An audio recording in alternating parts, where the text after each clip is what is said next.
Thank you for the kind words. Thanks everyone. I'm glad to be here. Good morning everyone. Good. So in the life of entrepreneurs, It is always a morning in the life of an entrepreneur because every second is a new moment. correct. So like a lot of people knows me as the morning guy as well because हम सोते हैं तो chemical जो भी लोचा हुआ होता है वो ठीक हो जाता है.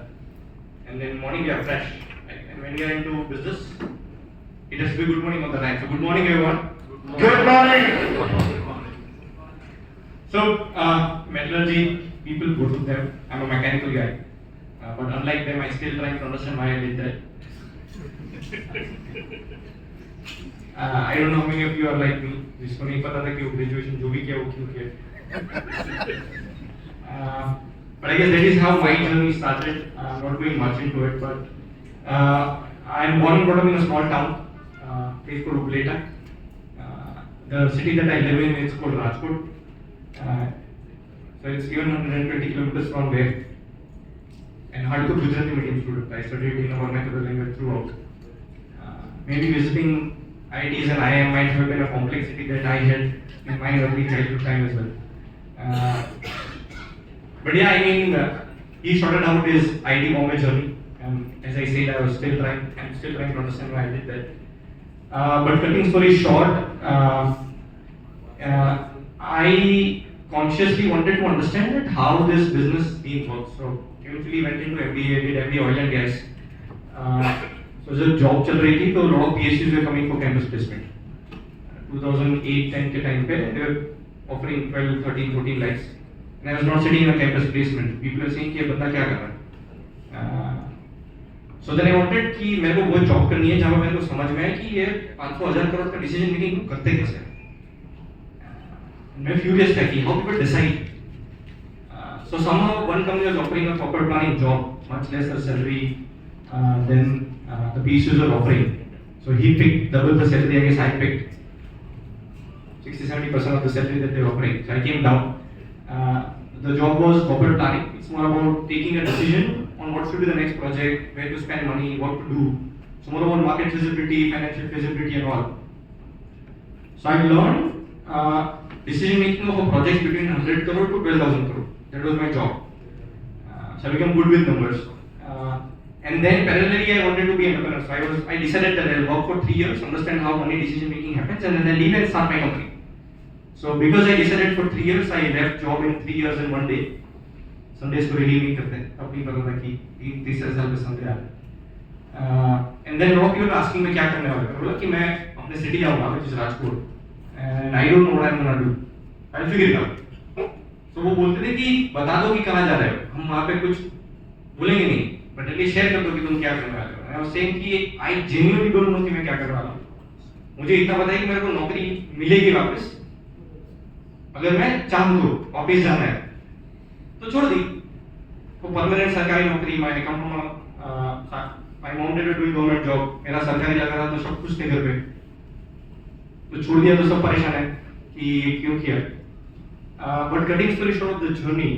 Eventually going back to Rajkot, when I see my journey, I can parallelly relate to Karthik and Amar, what they are intending to do in the region. और शुरू में क्या होता है, लोगों को तो कॉन्फिडेंस भी नहीं होता है कि ये बंदा क्या करेगा, सच में करेगा कि नहीं, ये बंदा सही बंदा है कि नहीं. लाइक जब मैं इनिशियली राजकोट में कुछ कर रहा था तो lot of people have a question कि हमारा क्रेडिबिलिटी तुम्हारी वजह से खराब नहीं होना चाहिए. You know that is the doubt that comes जब आप शुरू करते हैं तब. And I must congratulate XLRI कि you found the gems in them and came as a support system to them.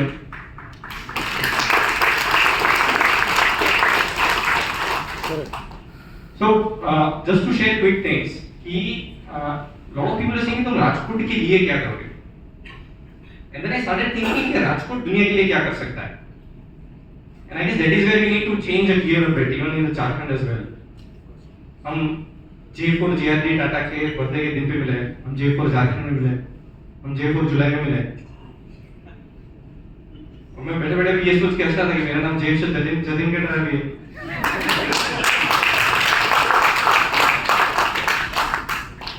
So what I started doing is कि लोगों को बहुत बड़ा क्वेश्चन है कि मैं स्टार्टअप के में इंडस्ट्री.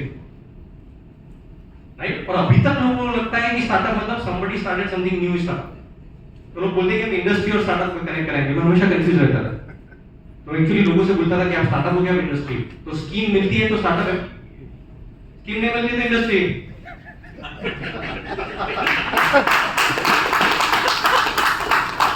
इंडस्ट्री की स्कीम मिलती है तो ऐसे नहीं है, स्टार्टअप की मिलती है तो स्टार्टअप है।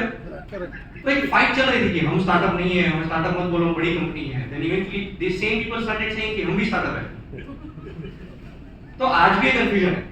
तो just removing quick things. SME क्या बोलता है? 5 करोड़ का टर्नओवर माइक्रो, 50 करोड़ का टर्नओवर स्मॉल, 250 करोड़ तक का turnover is medium, and anything about 250 crore is large enterprise.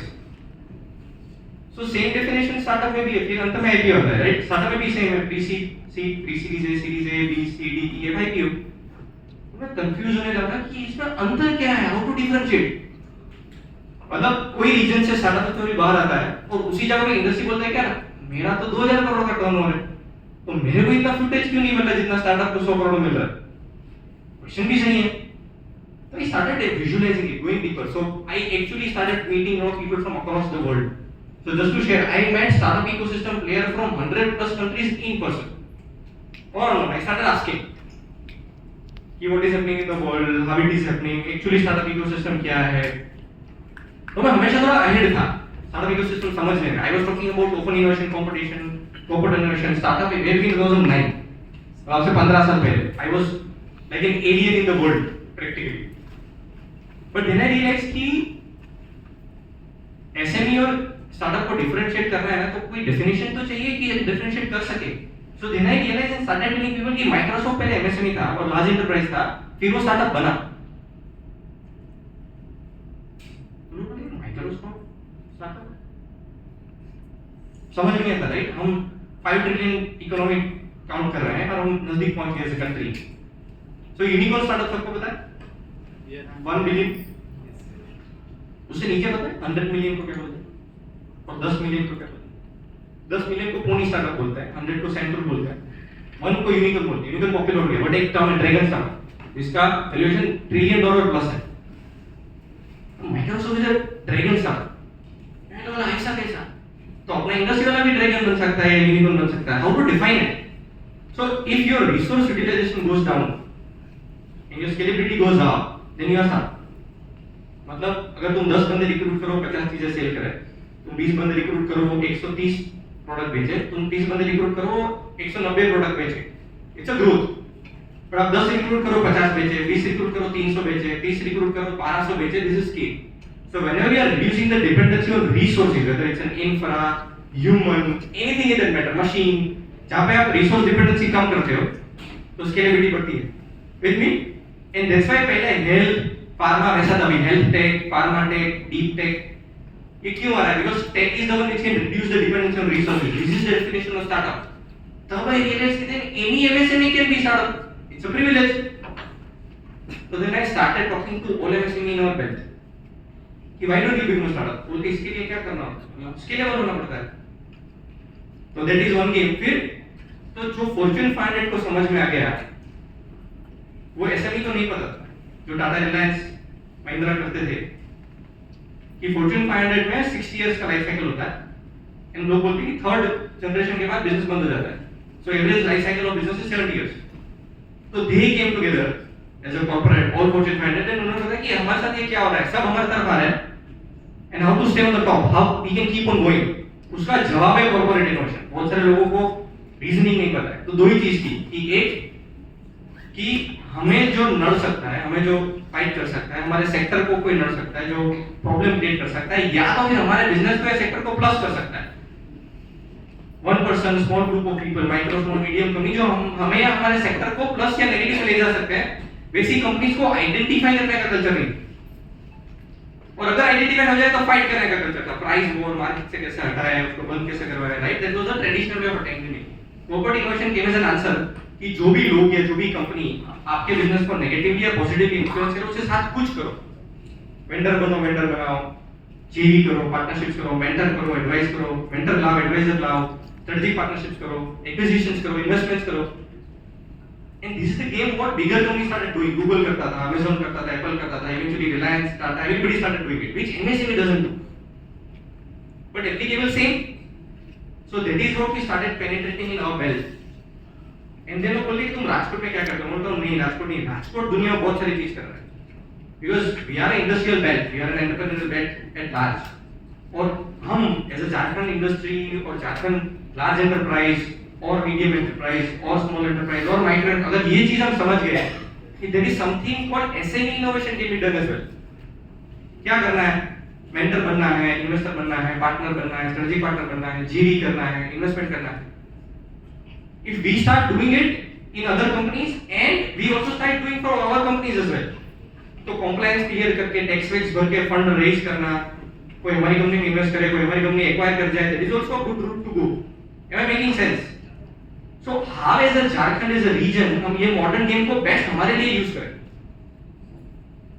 अगर ये विजन बिल्ड हो गया तो जितने भी झारखंड में भी एमएसएमईज हैं, which is a strength fundamentally, they can multiply their revenue, they can multiply their journey much faster. Quick example then I land. हम लोग एक लॉजिस्टिक स्टार्टअप से बात कर रहे थे, हमारे एक लॉजिस्टिक क्लाइंट के लिए. So it's a 38-year-old logistic company, one of the fastest growing third party logistic company awarded by Tata Group. ये उसका एग्जांपल है. तो देन सर्विस यूटिलाइज करना था वो लॉजिस्टिक स्टार्टअप का. तो हमने पूछा कि भाई तुम लोग क्या कर रहे हो, फंड रेज कर रहे हो, स्केल कर रहे हो, क्या कर रहे हो? तो क्या हम लोग अभी राउंड भी रेज कर रहे हैं. हमने एक मीटिंग सेटअप किया. तो उन्होंने बोला कि we are raising this much crore for 18 months of runway and we'll reach to this milestone and we are expanding to 4 cities और हमारा टर्नओवर इतने करोड़ पे लेके जाएंगे. Right? This is the typical investment thing that happens. तो call खत्म होने के बाद वो बंदा बोला कि उसको जो 18 महीने में करना है by spending this much crore, उसको 4 सिटी में एक्सपांड करना है, उतना टर्नओवर और बढ़ाना है, then तो I can do it in 2 months by not even spending money. मैं उसको 6 सिटी में 1 महीने में लेके जाऊंगा. मेरे पास ऑलरेडी काम है, मैं ऑलरेडी कन्विंस हूं उसकी सर्विस से. तो दैट इज फॉर जो रीढ़ की हड्डी है, जो धंधा करने को आता है, उसकी जरूरत है, पैसे की नहीं है. पैसा कम सेकेंडरी. सो अगर ये लॉजिस्टिक 38-year कंपनी और स्टार्टअप से जुड़ गई तो 2 महीने में उसका ग्रोथ 3 गुना कर देगा और 10 सिटी में लेके जाएगा. And that is what is needed.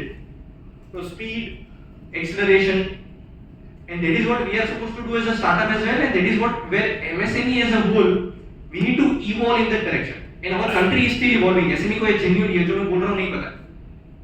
So now we have around 80 clients जो इंडिया में, आउट ऑफ इंडिया में वैल्यू एड कर रहे हैं, इक्विटी ले रहे हैं, पार्टनर्स बन रहे हैं, इन्वेस्टमेंट्स कर रहे हैं. तो लोग बोलते हैं राजकोट से कितने स्टार्टअप आए. मतलब ये मत सोचो, ये सोचो कि राजकोट से MSME इंडिया और वर्ल्ड के कितने स्टार्टअप में वैल्यू एड कर रहे हैं. And I guess that is where the strength of state like Jharkhand also exists. हमारा existing strength क्या है, उसको कैसे वापरें स्टार्टअप इकोसिस्टम को यूटिलाइज करें. And if you can do it, nothing like it. And if you can support more people like these guys, and this kind of more initiatives can come together, and we can go structurally ahead. As a region, हम 200 startup में involve होना चाहते हैं, either advisor or investor or partner in any manner. Manufacturing करेंगे, bring it on. If you can go into the direction, we need to start taking equity in as much company as we want. Then, I just close it on that note. Just last thing, कि never hesitate in asking anything from anyone. मैं हमेशा बोलता हूँ. तो last line, किसी से कोई चीज मांगो, तो ऐसे मांगो कि जैसे अपना बाप की हो. और नहीं मिले, तो सोच लेना वैसे भी का अपने बाप की. Thank you very much.